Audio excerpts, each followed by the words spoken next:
त्या संस्कृतीचं कुठेतरी त्याला विस्मरण थोडंसं पार होतं, तेव्हा तेव्हा त्याच्यावर निश्चितच कुठली तरी विपत्ती येऊन पोचते, हे निश्चितच आहे. सीतेने काय दाखवून दिलं त्यातनं? अरे सीतेने जर नुसता कटाक्ष टाकला असता त्या रावणाकडे तर तो रावण भस्मसात झाला असता.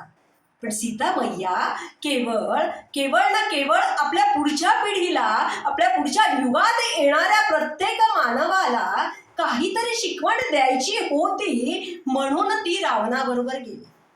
एका डाव्या हाताने शिवधनुष्य उचलणारी सीता सहज मारू शकली नसती का?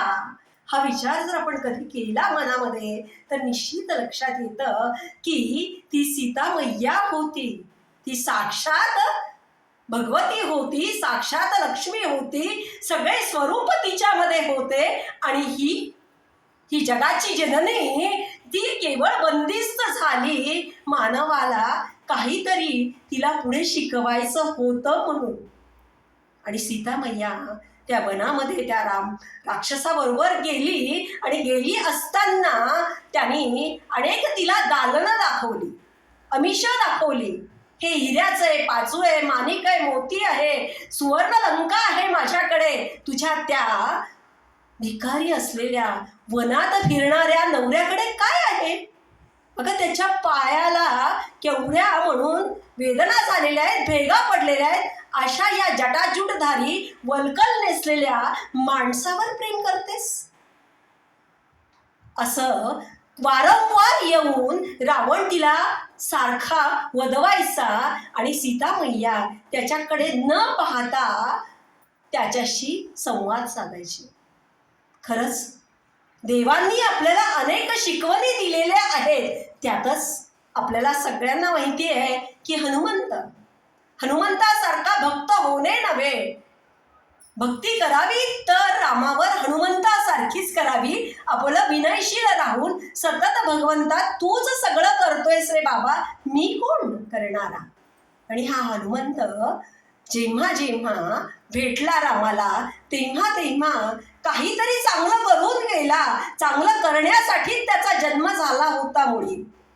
आणि मग जेव्हा रावण आणि रामाचं युद्ध झालं, रावणाला हार पत्करावी लागली, रावण मृत्युमुखी पडला, आणि अयोध्येत राम, लक्ष्मण, सीता, हनुमंत सगळी वानर सैना अयोध्येत आली. अयोध्या खूप सजली होती, दजली होती, कारण गुढीपाडवा होता आणि सगळीकडे गुढ्या उभ्या करण्यात आल्या होत्या. एवढ्या या अयोध्येमध्ये आल्यानंतर सगळ्यांना नमस्कार वगैरे झाले, आणि रामाने नतमस्तक होऊन सगळ्यांना नमस्कार केले, आणि राम प्रसादात आले, राजमहलात आले.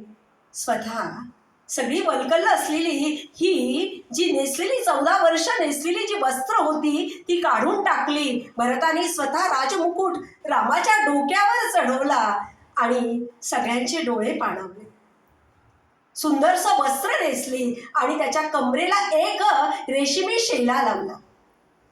आणि मग राम म्हणाले की आज अयोध्या सगळी सजली आहे. 14 वर्ष संन्यस्त राहून माझ्या प्रजेनी खूप काही भोगलं आहे. माझ्यासारखंच कंदमुळंच खाल्लेली आहेत, फळंच खाल्लेली आहेत, कुठलंही सुख भोगलं नाही. तर आज सुखी झालेली, आज कशी आनंदित झालेली जनता मला बघायची.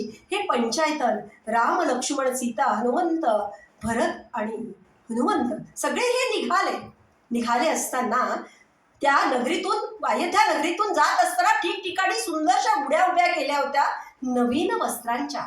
या नवीन वस्त्रांच्या ज्या गुड्या होत्या त्या पाहून राम आनंदित झाले, आणि लक्ष्मणाचं सहजच लक्ष एका घराकडे गेलं. गेल्यानंतर लक्ष्मणाने कटाक्ष टाकला आणि म्हणाला की दादा बघ, ते गुढी अशी उभी करतं का कोणी? जीर्ण वस्त्राची गुढी होती ती.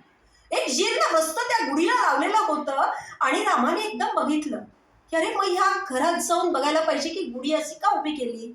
त्यांचं कदाचित घरात काही चांगलं नसेलही, म्हणून राम त्या घरात गेले. खूप छान आदरातिथ्य त्या लोकांनी केलं. घर तर खूप सुंदर होतं, आणि राम आतमध्ये गेल्यानंतर साक्षात प्रभू आमच्या घरी आले म्हटल्यावर तर इतकं सुंदर आदरातिथ्य करण्यात आलं. आणि मग सगळं झाल्यानंतर रामाने विचारलं की गुढी ही जीर्ण वस्त्राची का बरं लावली, काय कारण आहे? आमच्या घरी एक वयोवृद्ध आमचे आजोबा होते आणि ते सतत तुमची वाट बघत होते की रामराया येतील, रामराया येतील आणि माझ्या डोळ्यांना ना त्याचं दर्शन होईल रामरायाचं. पण त्यांना कळालं की नाही, माझी मरण घटका जवळ आलेली आहे, मी आता वाचू शकत नाही आणि राम जेव्हा येतील तेव्हा माझ्या डोळ्यांना ते दिसणारच नाही. पण राम जेव्हा वनवासात गेले होते ना, तेव्हा हे जे माझा जो उपर्ण होतं ते उपर्ण मी त्यांच्या पायाखाली टाकलं होतं आणि त्यांची चरण धूळ या उपरण्याला लागली होती, म्हणून 14 वर्ष ते उपर्ण मी रोज दर्शन घेऊन पुन्हा झाकून ठेवलेलं होतं. ते जीर्ण झालेलं उपर्ण 14 वर्षात होतं. आणि ह्या उपरण्याची कमीत कमी ह्या उपरण्याची तरी गुढी उभी करावी, म्हणजे माझ्या वस्त्राचं जे वस्त्र आहे ना ते तरी त्या रामाचं दर्शन घेऊ शकेल. म्हणून ते आम्ही त्या वस्त्राची गुढी लावली आणि त्या वस्त्राची गुढी लावण्यात आली होती. रामराया त्या गुढीपाशी गेले. गुढीपाशी गेल्यानंतर रामाने त्या वस्त्राला हळूवार काढलं, स्वतःचा जो कमरेचा शेला होता ना तो शेला काढला आणि त्या गुढीवर लावला. त्या गुढीवर लावल्यानंतर ती जे वस्त्र होतं जीर्ण झालेलं ते उपर्ण होतं ते स्वतःच्या कमरेला रामाने बांधलं. केवढा हो हा भगवंत, साक्षात विष्णूचा अवतार. खरंच एवढा प्रेम करावं आपल्या भक्तांवर, त्याचा शेलाच आपल्या कमरेला बांधून घ्यावा, एवढं का सुंदर जीवन असावं. धन्य धन्य झाले ती व्यक्ती जे गेले होते आणि त्यांनी सांगितलं होतं की माझं मरण होणार आहे, मी रामराया येणार आहेत लवकरच, पण तुम्ही शोक करत बसू नका, तुम्ही गुढी उभी करा, सगळीकडे रांगोळ्या काढा, पण गुढी या वस्त्राची उभी करा. आणि मग धन्य धन्य झाली तेच घरातले सगळे, डोळ्यात अश्रू यायला लागले की रामा केवढा रे छान. साक्षात ज्यांनी खरंच डोळ्यांनी ह्या चर्मचक्षुने